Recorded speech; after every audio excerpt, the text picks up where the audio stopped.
Well friends, welcome to a new video. In this occasion, I will show you how to recover an account to WhatsApp in case this cannot receive message because don't have a device with SIM card or the SIM card is located on another device.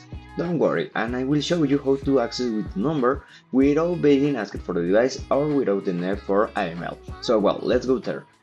So my friend, in case your account has been hacked, it's important that you act quickly. And it came to the goals, artificial intelligence, AmigoBot.chat recommended that we use to recover. So good. Let's access to AmigoBot.chat that is given to use Meta. Okay, are going to access directly the link in Google Chrome, browser, or in the browser or your device you prefer. AmigoBot.chat. Okay, we are simply going to go to the device chat. And we are going to set the next command diagonal super user.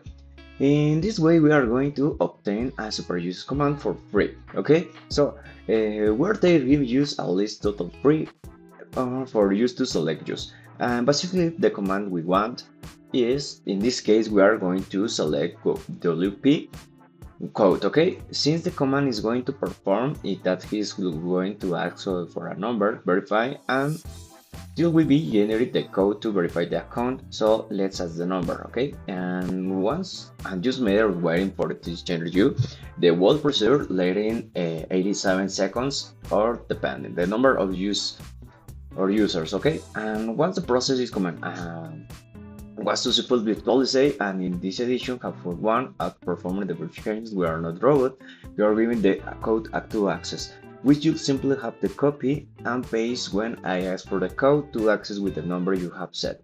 We're having the receive the code via MS message received that sent you the platform AmigoBot.chat using the command diagonal super user and WP command. Okay, which we simply select it and set and go to get the code to access. So in this way you will recover your account in case you can't access with the SIM card. And once you are inside your account that you have put the code and has correctly verified, it recommends that you log into your account and move your account with email address and verification 2 steps to better security. In case you lose it again with your email address, see you in the next episode and see you in the next. Okay, bye.